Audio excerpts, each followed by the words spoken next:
Hello everyone, I hope you are doing well. So बिल्कुल आप सही पढ़ रहे हैं कि भारत तिब्बत के 30 ऐसे नाम जो है वो रीनेम करने वाले हैं और इसके रिगार्डिंग आप वेरियस आप आर्टिकल्स देख पाएंगे। वैसे बेसिकली ये इंडियन डिफेंस रिसर्च विंग का ये आर्टिकल्स है और इसके रिगार्डिंग यहाँ पर तिब्बतन रिव्यू का भी आर्टिकल्स आप देख पाएंगे, जहां पर ये लिखा हुआ है कि India set to rename over 30 places in Tibet in tit for tat response to China. Tit for tat response क्या है आगे हम बात करेंगे, लेकिन आपको बताना चाहते हैं तिब्बत का वो एरिया जिसे चाइना 1959 के टाइम में कब्जा कर बैठा हुआ है और वो तिब्बत जिसे आज के टाइम में चाइना जिसे ज़ीजांग कहता है। ये नाम क्यों चेंज हुआ है, क्यों किया है यहाँ पर चाइना, इस पर भी हम बात करेंगे। लेकिन आपको बताना चाहते हैं इसके रिगार्डिंग जो आर्टिकल पब्लिश हो रहे हैं, ये पहले द डिप्लोमेट में ये आर्टिकल पब्लिश हुआ 5 जून के टाइम में, जब ये टाइटल था कि China India name war intensifies in the Himalayas. और ये जो पूरा इश्यूज है ना, टिट फॉर टैट रिस्पॉन्स की हम जो बात कर रहे हैं, ये एक्चुअली आज से 2 मंथ पहले की बात है, जब चाइना ने अपनी 4th लिस्ट रिलीज करते हुए अरुणाचल प्रदेश के ऐसे 30 नाम यहाँ पर बदले गए थे। उसी के टिट फॉर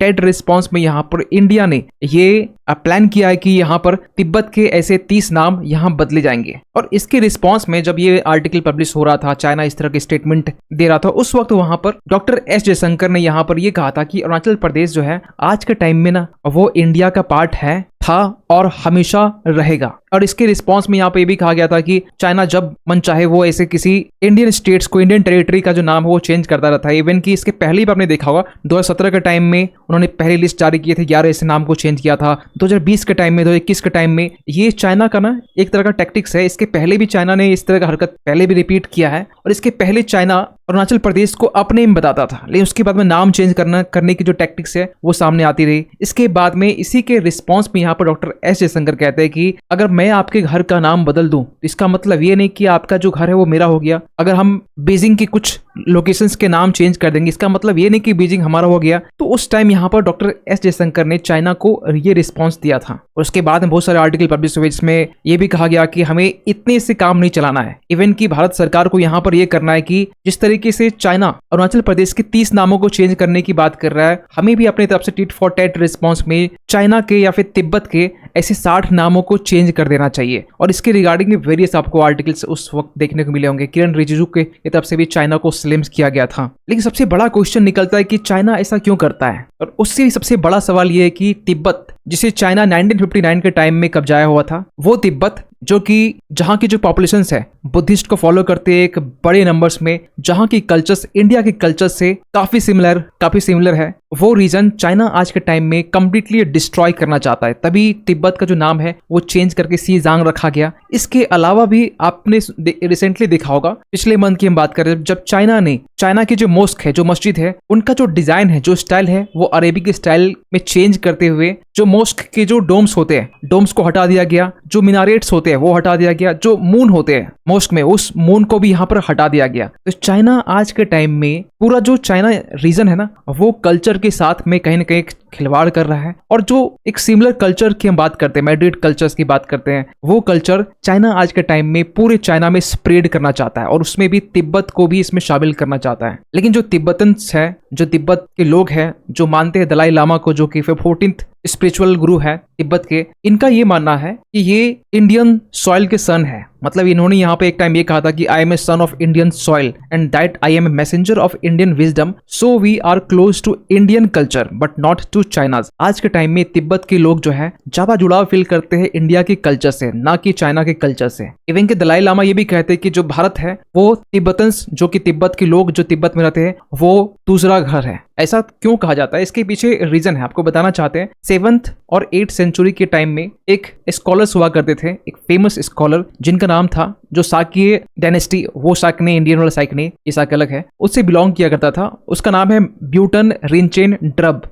आप इस इमेज में यहाँ पर देख पाएंगे। ये जो पर्सन थे, इन्होंने यहाँ पे एक टाइम ये कहा था कि जो तिब्बतन्स है ना, वो रूपाती के डिसेंडेंट्स है। अब आप पूछेंगे रूपाती कौन है? रूपाती जो है, अगर आपको याद हो कुरुक्षेत्र का वॉर, जी हाँ बिल्कुल आप सही सोच रहे हैं, पांडव और कौरव के बीच में जो वॉर हुआ था, तो उसमें कौरव के जो मिलिट्री जनरल जिनका नाम था रूपाती, और उसी रूपाती के डिसेंडेंट्स है तिब्बतन्स आज के टाइम में। तो इनका ये मानना है। और दूसरा सबसे कॉमन रीजन ये है कि टीचिंग ऑफ बुद्धिज्म, जो बुद्धिज्म की बात भारत करता है, जो बुद्धिज्म की बात तिब्बत के लोग करते हैं, सेम चीजें हम लोग और सेम कल्चर्स हम लोग एक दूसरे में हमें देखने को मिलता है। लेकिन अगर हम देखें कि तिब्बत और चाइना के बीच में जब चाइना 1959 के टाइम में जब एंटी चाइना अपराइजिंग जब तिब्बत में सामने निकल के आ रहा था, उस वक्त चाइना ने इसे फोर्सफुली यहाँ पर दबाकर तिब्बत को अपने कब्जे में करता है। 14th जो दलाई लामा होते हैं वो तिब्बत से इंडिया भाग कर आते हैं और यहाँ पर गवर्नमेंट इन एग्जाइल सेटअप करते हैं, और तब से लेकर आज तक इंडिया में है और इंडिया से कहीं न कहीं गवर्नमेंट इन एग्जाइल के जरिए तिब्बत से जुड़े हुए हैं। यही नहीं,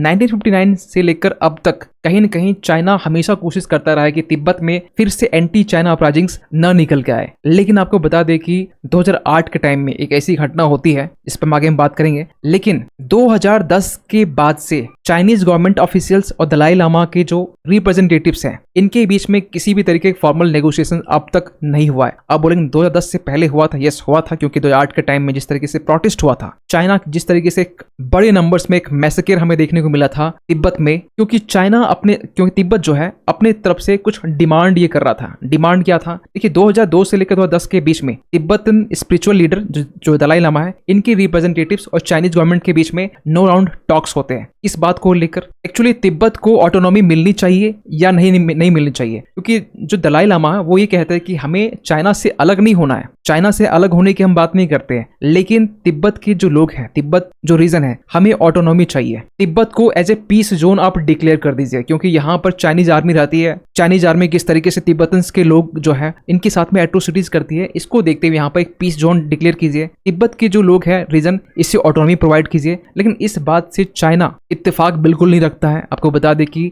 इसको लेकर मल्टीपल्स मीटिंग्स होती है। इवन की जो गवर्नमेंट इन एग्जाइल है तिब्बत के, जिनका नाम है पेनपा सेरिंग, जो कि दलाई लामा के तरफ से रिप्रेजेंटेटिव बन के चाइनीज गवर्नमेंट से बात करते हैं। और ये रिसेंटली कहीं ना कहीं आर्टिकल ये पब्लिश हुआ था कि चाइना और इनके बीच में इनफॉर्मल डायलॉग होने वाले हैं, खासकर तिब्बत के इशू को लेकर। लेकिन फिलहाल अभी कोई भी कंक्लूजन हमें देखने को नहीं मिला है। लेकिन जिस 2008 की घटना की हम बात करते हैं, जो कहा जाता है कि चाइना जो है एक्सेसिव फोर्स यूज किया था 2008 के टाइम में तिब्बत के अनरेस्ट को देखने के बाद। और इसमें एक्चुअली हुआ ये था कि 49th एनिवर्सरी जो है तिब्बतन अपराइजिंग्स को लेकर यहाँ पर मार्क किया गया था, और उसी दौरान यहाँ पर हंड्रेड्स ऑफ तिब्बतन जो है वो लहासा में प्रोटेस्ट कर रहे थे। किसके खिलाफ में? तो यहाँ पर एक्चुअली हुआ ये था कि दलाई लामा के फॉलोवर द्रेपुंग मॉन्क्स, इन्होंने यहाँ पर दलाई लामा को यूएस कांग्रेसनल गोल्ड मेडल मिलने के बाद में, अवार्ड देने के बाद में, ये बेसिकली से सेलिब्रेट कर रहे थे कि दलाई लामा को यूएस कांग्रेस की तरफ से गोल्ड मेडल दी गई है, अवार्ड किया गया। तो जब ये सेलिब्रेट कर रहे थे, चाइनीज आर्मी आते हैं, इसे अरेस्ट करके ले जाते हैं जेल में, और इसी के अगेंस्ट में यहाँ पर जो प्रोटेस्टर्स थे वो रिलीज करने की डिमांड कर रहे थे। जब ये डिमांड हो रही थी, इसी डिमांड के दौरान जो प्रोटेस्टर्स है ये वायलेंस का जो पूरा रूप है वो ले लेते हैं,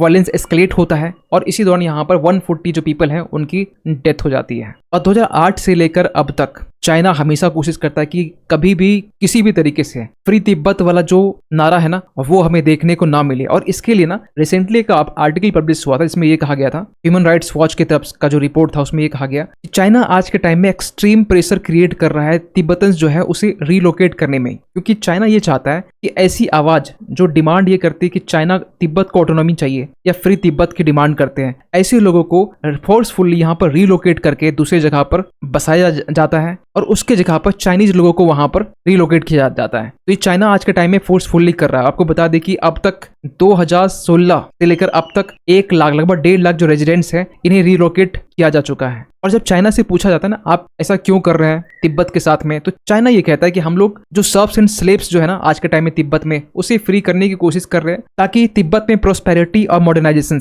ये बनी रहे। और चाइना का ये भी मानना है कि जो दलाई लामा है ना वो एक सेपरेटिस्ट लीडर है, सेपरेटिस्ट एक्टिविटीज के जरिए तिब्बत को तोड़ने का काम करते हैं। लेकिन दलाई लामा जो है ना, इनका ये साफ साफ कहना है कि हमारा जो है एक मिडिल वे पॉलिसी है कि ना ही हम डिमांड करते सेपरेट स्टेट की, सेपरेट कंट्री की, मेरा डिमांड है ऑटोनोमस तिब्बत को लेकर। खैर अगर आपको बताना चाहते हैं कि एक time farmer army chief Manoj Naravane, इन्होंने यहाँ पर एक ट्वीट करते हुए ये कहा कि जो चाइना का जो रियल मैप है ना उसमें तिब्बत का तो नामो निशान नहीं है। चाइना का जो रियल मैप है वो जो आप रेड में देख पा रहे हैं ये वाला मैप है, ट्वीट के जरिए आप यहाँ पे देख सकते हैं। जो बाकी जो एरिया है चाइनीज ऑक्युपाइड तिब्बत ये हो गया, या फिर सिंजियांग का जो रीजन है ये वाला पोर्शंस हो गया, या फिर इवन की हम नॉर्थ वेस्टर्न की बात करें, ये तमाम जो रीजन है वो चाइना ऑक्युपाइड है, चाइना ने कैप्चर किया है फोर्सफुली। रियल जो मैप है वो चाइना का ये है। तो स्पेशली हम अगर बात करें तिब्बत को लेकर, तो तिब्बत ना कभी चाइना का पार्ट रहा है, कल्चरली ना हिस्टोरिकली किसी भी तरीके से चाइना का पार्ट रहा नहीं है। तो हम लोग डेफिनेटली ये कह सकते हैं कि जो चाइना जिस तिब्बत में आज के टाइम में कब्जा के बैठा हुआ है, उस तिब्बत में हम लोग डेफिनेटली 30 जो नाम है वो चेंज कर सकते हैं। 60 नाम जो बोला गया, 60 नाम तो पता नहीं 60 तो प्लेस होंगे भी नहीं, इन 30 नाम को डेफिनेटली हम लोग चेंज कर सकते हैं टेट फॉर टेट के रिस्पॉन्स में। खैर, आप क्या मानते हैं इसको लेकर कमेंट कीजिएगा। और जाते जाते एक क्वेश्चन आप सभी के लिए कि हाल ही में यहाँ पर किस रेगुलेटरी बॉडी ने सारथी 2.0 मोबाइल ऐप लॉन्च किया है इन्वेस्टर्स के लिए? Option a reserve bank of India, SEBI, NABARD या FCI। सही आंसर कीजिए कमेंट सेक्शन पे और इस पर भी अपनी राय जरूर दीजिएगा। मिलते किसी अगली वीडियो में, तब तक के लिए थैंक यू सो मच।